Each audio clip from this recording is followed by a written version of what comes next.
Hello and welcome to the Northern College of Acupuncture and this session on personal development planning.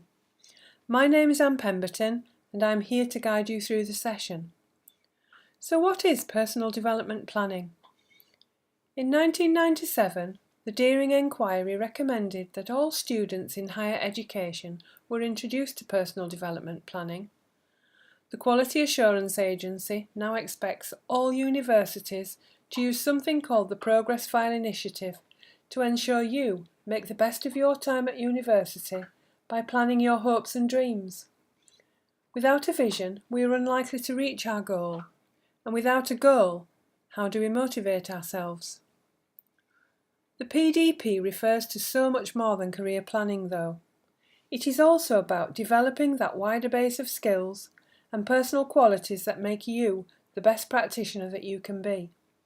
Some of those skills might include team working, problem solving, or communication skills.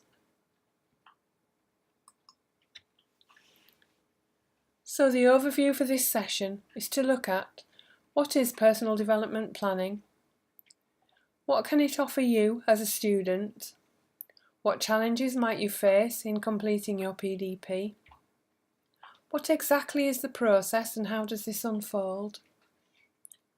What should your PDP include? And how will you measure your success?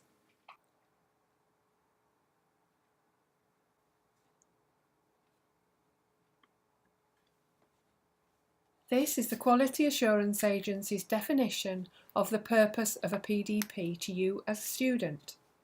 The PDP is a structured and supported process undertaken by you as a learner to reflect on your own learning, performance and/or achievement, and to plan for your personal, educational and career development.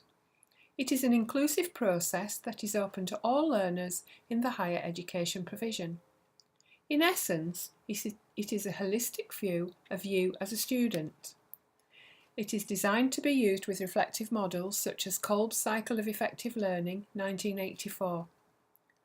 The PDP has been around for almost a decade now. Deering recommended the provision of a progress file for all students in order to make their achievements more explicit and to support them to identify progress throughout lifelong learning. The government then made service providers responsible for this initiative. By 2005, all higher educational institutions were expected to produce a policy on personal development. In Chapter 4 of Fry et al., Teaching and Learning, the authors talk about students who can reflect well being far more successful. They also say that in the UK, students choose to give equal weighting to their studies and their paid work. They say that parallel work for pay reduces grades, progression and retention. Many students at NCA are with us to embark on a career change and need to support that with paid work. So we do need strategies to ensure that if you are a working student, you can make the most of your time studying with us.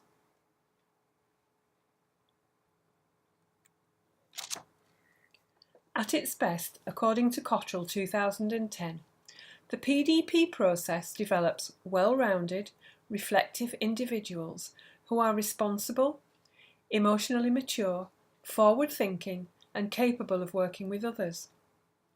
These skills don't often come naturally. They require practice, support, encouragement in order to develop. By engaging with the PDP process, you are in charge, because you will gain a deeper understanding of yourself and of your performance, instead of being bound by routine learning. If we look at Cottrell's view, she is clearly stating that this document, used wisely, will help you to make the transition, or bridge the gap between academia and clinical practice. Our courses at NCA are pretty unique, in that the demands of the courses are much higher than a purely academically focused MSc.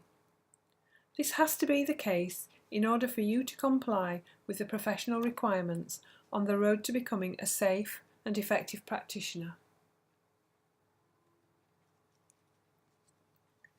There can be a huge amount of benefit from a well thought out and written PDP. there can be a clearer focus in your academic work. This link to the Vitae website has some beautiful examples of PDPs written by successful business people. I would urge you to go along and read a few. It can give you more control over personal motivation and the ability to direct this to achieve your goals. It will enhance your self-management skills. It will give you a greater independence and confidence through gaining a better understanding of how to improve your performance. It will give you more enjoyment and far less stress as you become more skilled academically and as a practitioner. It will offer you a greater self-awareness of how to apply what you have learned to new problems and context. Reflective, strategic, analytical and creative thinking skills that strengthen academic performance. The personal growth will offer confidence and competence to compete for jobs and to discuss skills and attributes with potential employers. Creative thinking and problem solving are associated with a successful professional life.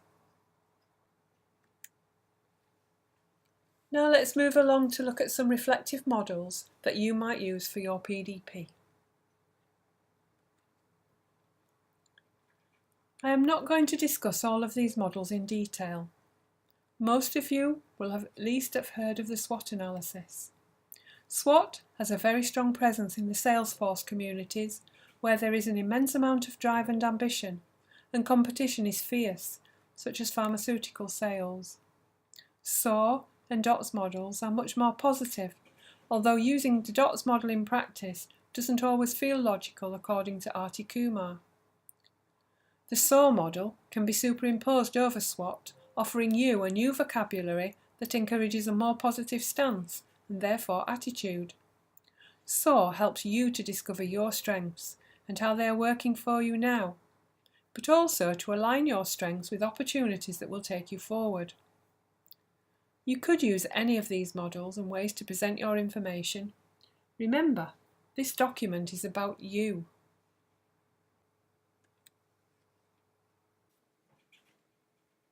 So let's take a look at SAW in more detail. SAW is an acronym for Self, Opportunity, Aspirations and Results.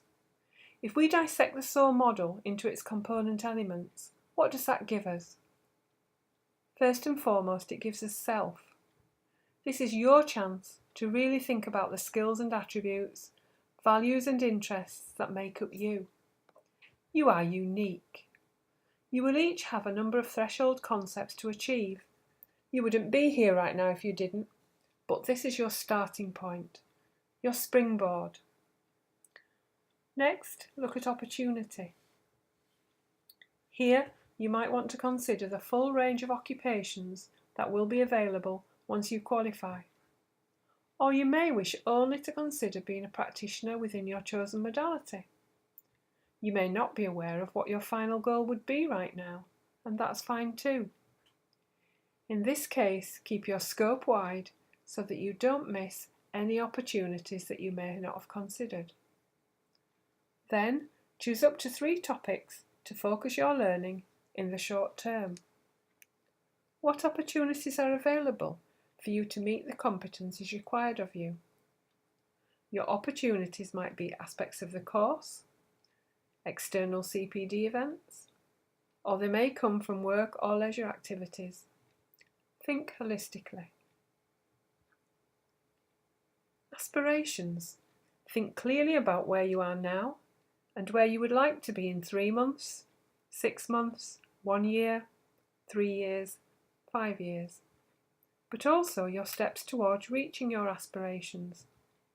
These need to be rationalised and planned. Possible things you might want to consider. Can I manage my time to meet critical deadlines? How will I achieve this? Can the task be broken down into smaller chunks? The aspirations section brings together the process of decision making, problem solving and action planning. So your action plan must be relevant, achievable, set within a time frame and capable of producing the change you hope to achieve. And finally is the results section. This is the section where you demonstrate your success in achieving your desired outcome. In the long term, this might be achieving your MSc or practitioner status and setting up as a self-employed practitioner. It might be getting a full-time or part-time role with a company you really have an affinity for. In the short term, it might be demonstrating your ability to gather information effectively with your first client, or meeting the deadline of your first assessment. It might even be to gain a grasp of all the tools that are available to help you achieve success, such as marking guidelines, Mendeley. You can also reflect on skills in your clinic competency booklets.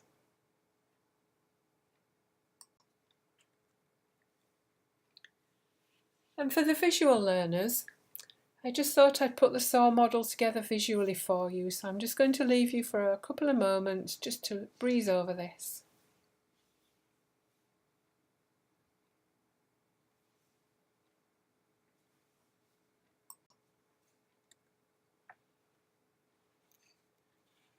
The concept of PDPs is enthusiastically adopted within health and social care disciplines. However, both the concept and the implementation have often not been well defined, and that's led to a variation in use across and within institutions. Given that this is such an important tool for the development as you as a good practitioner, this approach does not seem very helpful. Head and Johnson therefore reviewed the use of the PDP within a child health nursing programme at a UK university. They evaluated the experiences of students and tutors at the end of their 3-year undergraduate programme. Using a mixed methods approach, 21 students and 5 tutors took part. The comments from students and tutors referenced on this slide are taken straight from Head and Johnson. In 2015, by way of improving our PDP process, we at NCA ran a SurveyMonkey student survey and discussed the PDP process at the staff curriculum development meetings. We found similar results. These findings were instrumental in reshaping the process for you and for future cohorts. We will welcome your feedback at the end of your process. So let's move on to look at the PDP process itself.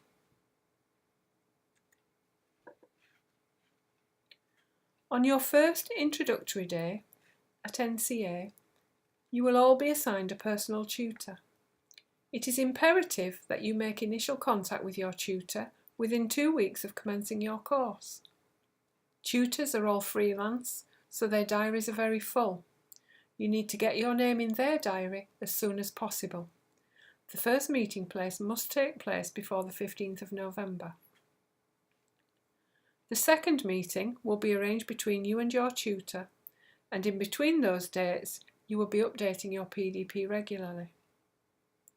As a team, myself and the module leaders will be identifying any areas where we might offer support or guidance to ensure you have the means and the tools to meet your goals.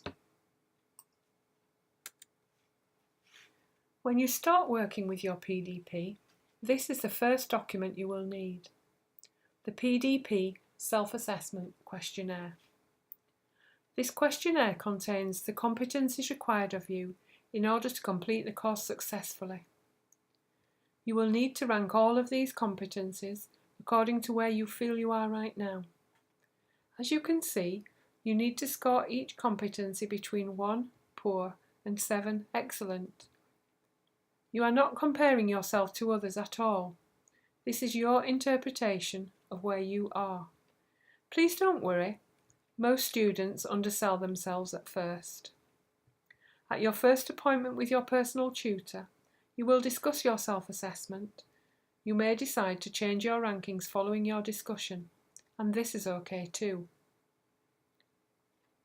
In the final column on the right, you will need to rank your competencies in order of their importance to you. For example, if public speaking is something that feels totally alien and you wish to work on this first, take a look at the course syllabus and assessment calendars for opportunities, but also consider if there are likely to be opportunities outside college for you to practice. You might have willing family and friends you can educate in small chunks, gaining their feedback.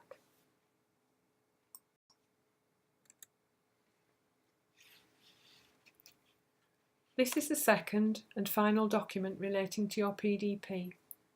It is in 2 parts. As you can see, it's called the Personal Development Plan Pro Forma. The first part of this document is where you are undertaking the self-analysis with one of the modules I've introduced to you earlier. This has been written using the SAW model for consistency. As I said earlier, you are not obliged to use the SAW model. This document is written in Word format, so you can change the headings to suit your chosen model. The most important feature is that this is personal, so you must feel comfortable with your choice of model and your presentation. If you are a visual thinker, you may also prefer to present this part of your PDP as a mind map. Use any method that you find helpful.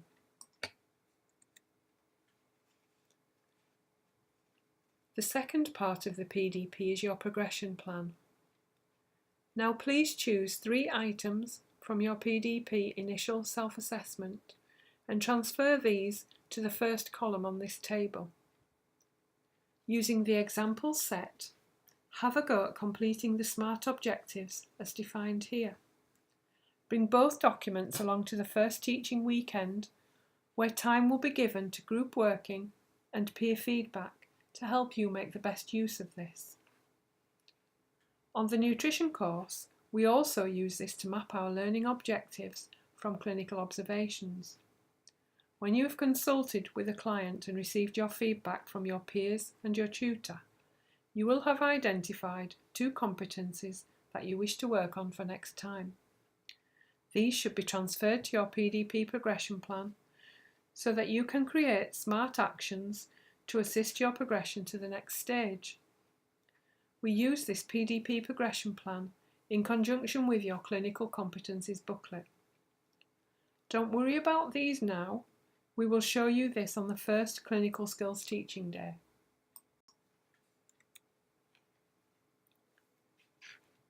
Used well, the PDP has the potential to fully engage you as a student and to promote deep learning. It should be seen as an integral part of your student experience, owned by you and consistent with constructivist theory. It should be holistic in its approach, calling upon academic, clinical and pastoral needs. The overarching priority is to prepare nutritional therapy practitioners to be safe, competent, confident and compassionate individuals capable of running a nutritional therapy practice while keeping abreast of relevant research. The process should be a continuous one, adding value by helping you as a student to continually reflect on your experiences. It should be able to analyse your learning needs and measure your success.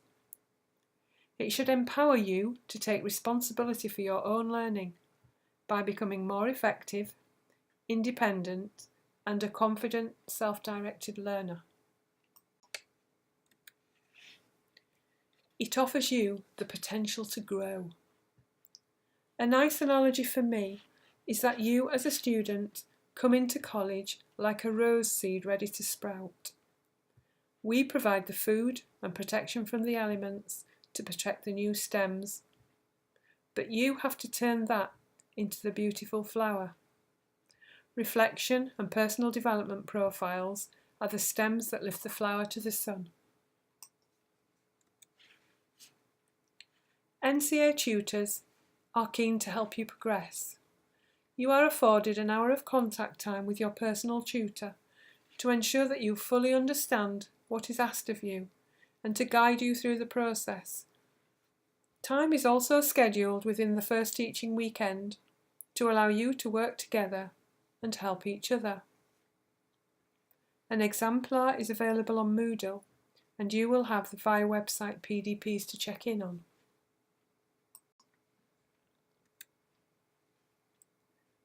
What will be your criteria for success? Vision. We need to see what your vision is and how you will achieve this. We need to see your personality, your passion, and your motivation coming through.